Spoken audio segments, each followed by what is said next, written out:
Okay, so the topic that we're talking about today is the quotation snowman. Okay? And the quotation snowman is a structure that we can use as a writer in order to build a good body paragraph. All right? Let's look at and read through the paragraph a second to start with.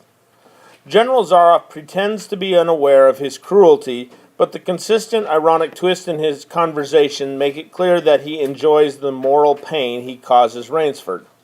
When Rainsford arrives half-drowned on the island, the general is the model of the solicitous host, and he tells his guest all about the new game he hunts, the biggest. When Rainsford accuses the general of murder, Zaroff assures him that he treats his visitors with every consideration, and that they get plenty of good food and exercise. "We'll visit my training school," smiled the general. "It's in the cellar." Zaroff could, of course, simply have Rainsford killed for his insolence. It would be a simple task for the giant Ivan. But the general's smile reveals his desire to cause his new guest to squirm with moral discomfort instead.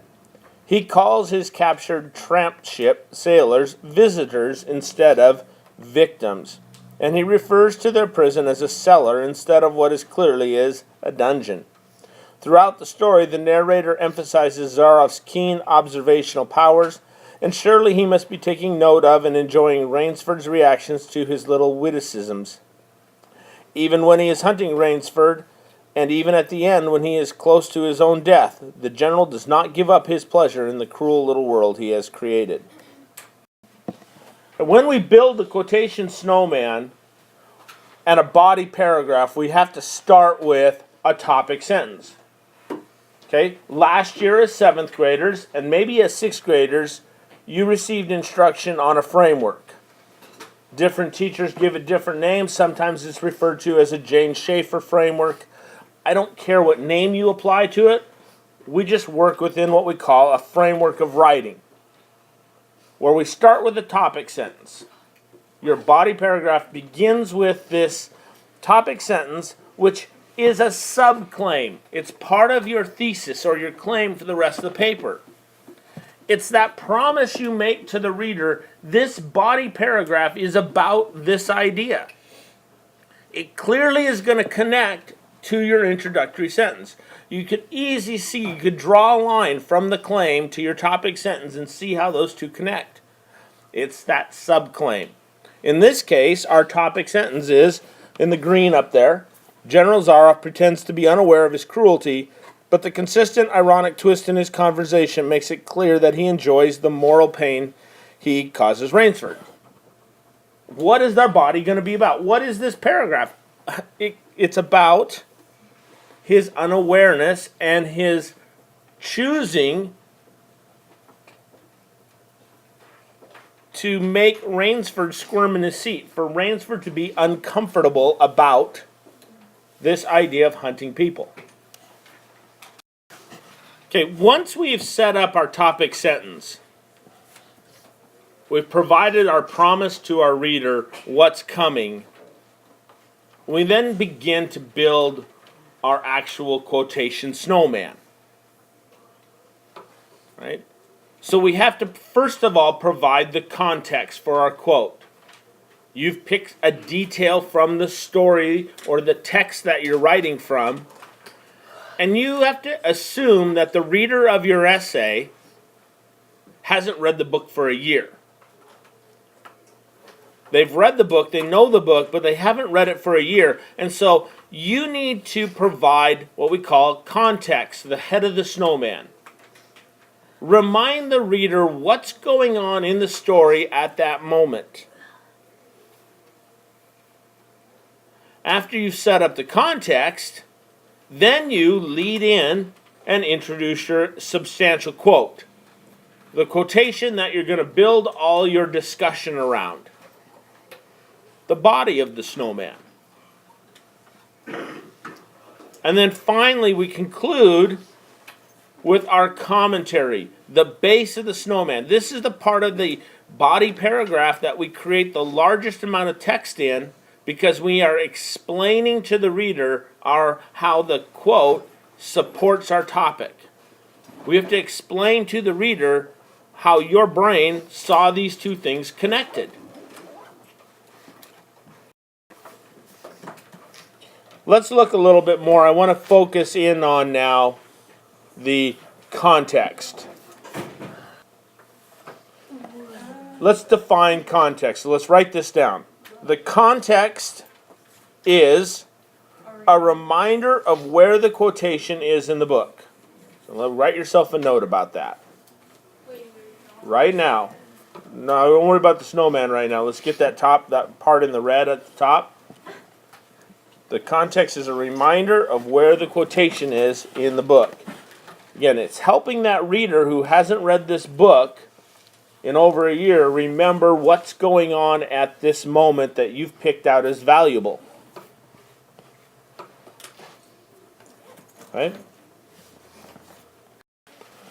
Make sure that you highlight the context. That's the red part, the part that introduces, reminds the reader where our quote comes from.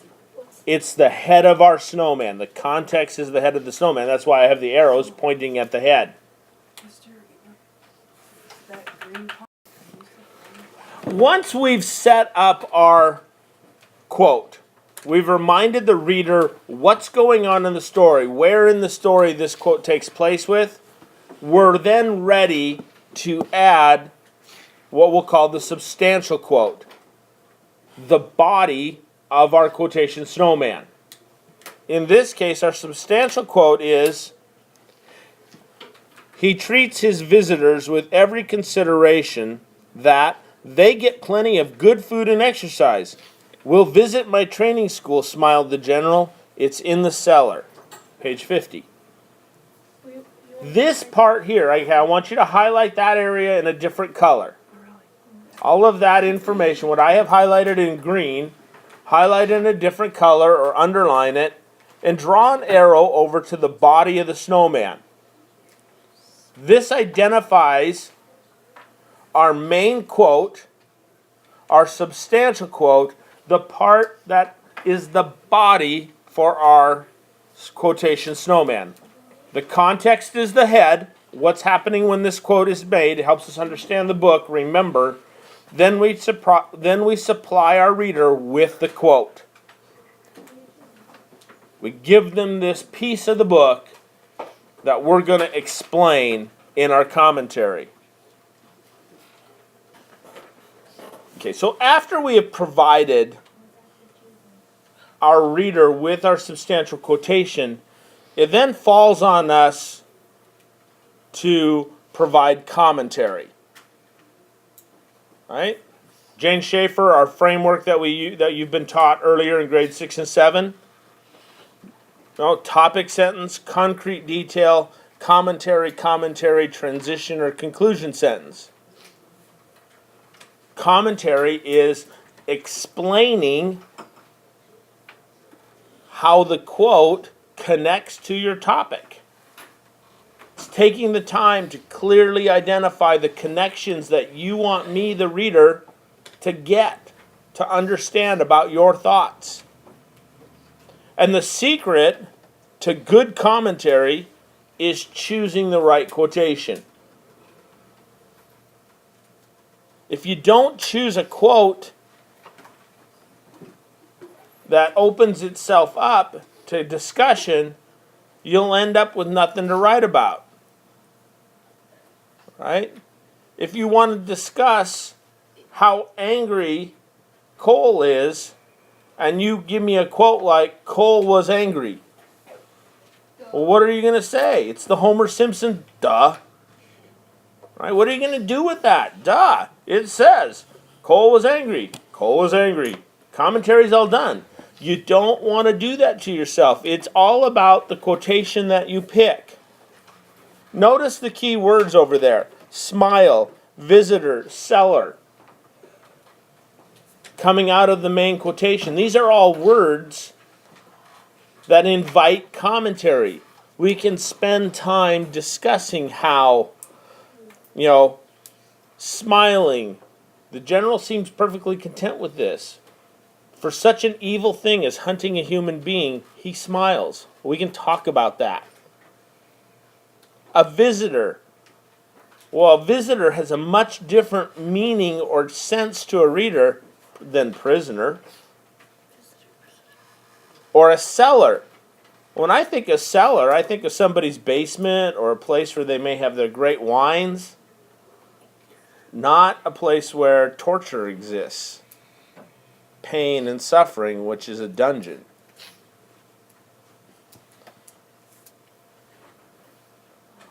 You know, that quotation you pick for the body of our snowman, we don't want to state the obvious in our quote. For example, if the quote was as follows, here's a topic sentence, General Zaroff pretends to be unaware of his cruelty, and then I provide this as my quote. Zaroff pretends to be unaware of his cruelty. If that's my quote, what's left to say? Topic, quote, there's nothing more to say. You picked a quote that doesn't invite explanation. Right? In my example, again, kind of pointing out, it's the words in the quotation that invite me to explain to you what I mean about General Zaroff's cruel wit.